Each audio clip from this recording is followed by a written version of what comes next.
Hello, and welcome to day 135.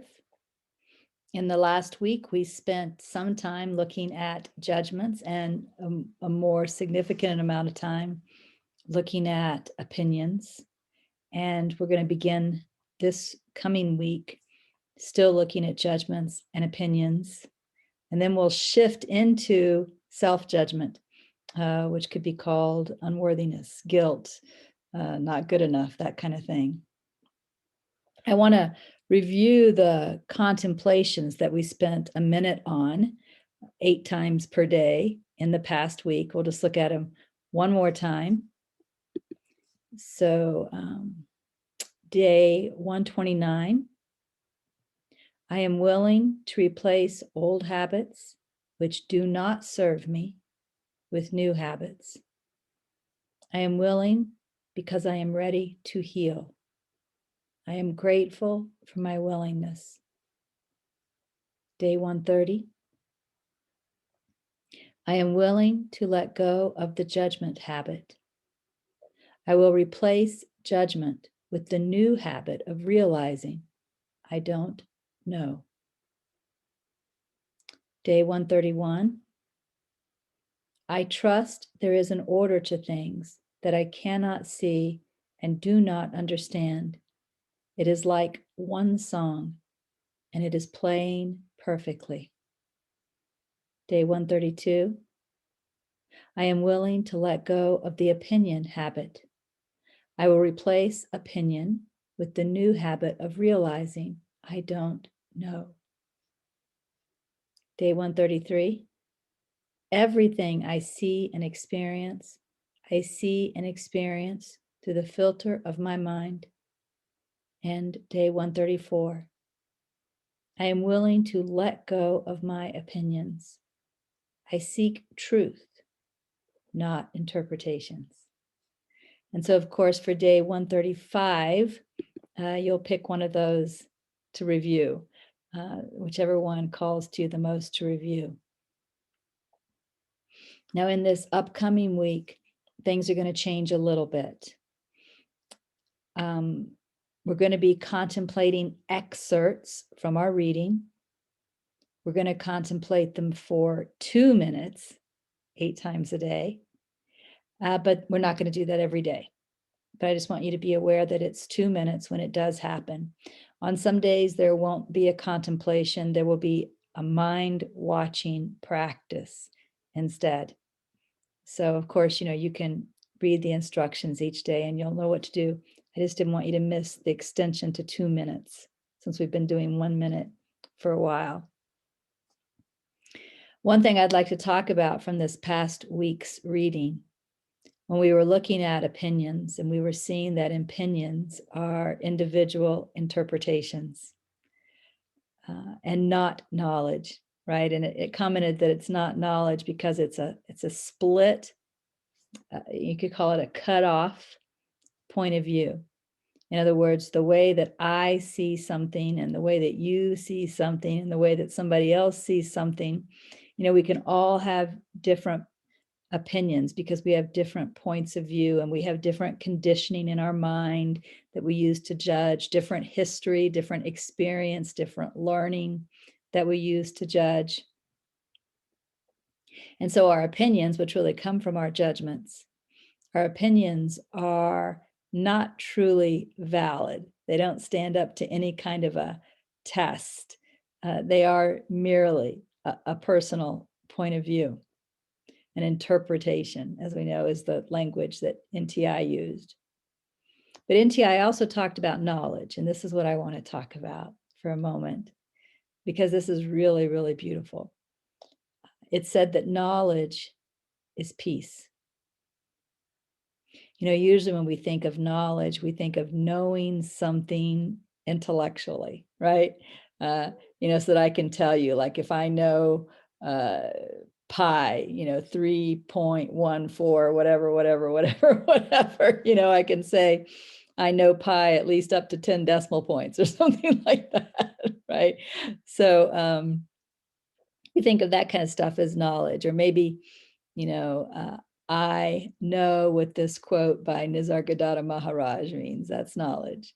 And what NTI is telling us is that's not true knowledge. That's still intellectual information. True knowledge is peace. And I just want to take a moment to contemplate that because, well, it's beautiful. It's beautiful beyond my ability to speak about it. And I want to make sure it's not missed. When you know peace, when you are in the moment being peace, that is true knowledge. That is knowing yourself, because what you are is peace. What you are is perfect peace. But whenever you know peace to any degree, you are in that moment aware of your true self. That is knowledge. And of course, what blocks knowledge are judgments and opinions, right? Which is why we've been looking at giving our willingness to let go of judgments and to let go of opinions, because these are the things that agitate the mind. And when the mind is agitated, it doesn't recognize peace. It's actually agitated within the peace. If you think of the peace as the space in this room, and you think of my hands doing this as the mind being agitated, notice it's agitated within the peace. Notice the peace is not affected by it.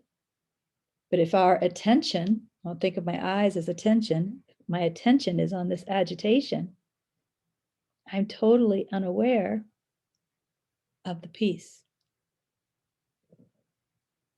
The peace is true knowledge, and our attention with judgments, opinions, agitation blocks our awareness of peace, of true knowledge. And that brings me to meditation, because one of the things that we are maybe doing in meditation is becoming somewhat aware of that peace, of that knowledge. As we sit, allowing everything to be as it is, this agitation, which might be there when you first start meditating, as you sit in the presence of allowing everything to be what it is, it can settle down. It can, maybe still be going, but move into the background, and you can become more aware of the peace, true knowledge. Of course, the longer you meditate, the more likely you are to have that experience. There's a lot going on right now in the curriculum to help us improve our meditation skill. Of course, you saw that video this past weekend about the problem with the do nothing meditation, and you saw where he recommends keeping a focus, this is what I've been doing. I've been recommending the focus of staying open, right? Staying aware instead of being zeroed in on thoughts. Stay open. What's going on in my body? What am I hearing? Right?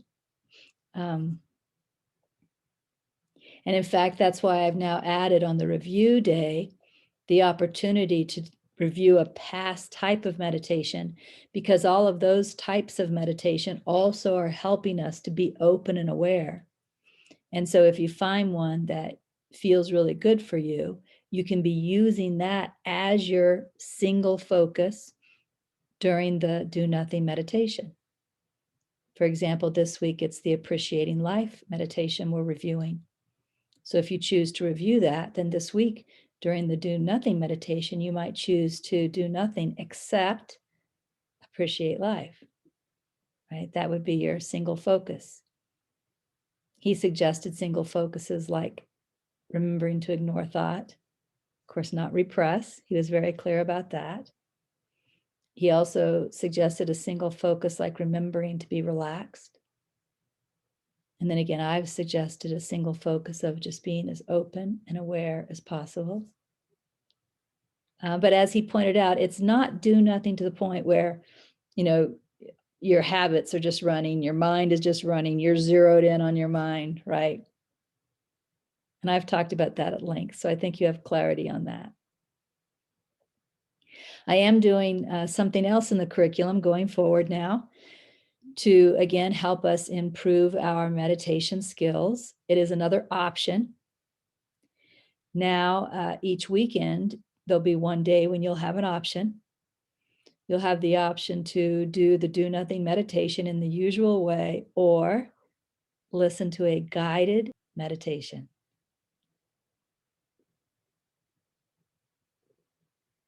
And I think that's all I have to say. So continue on. I'm enjoying going through the 500 days with you. And I'll see you next week. Bye.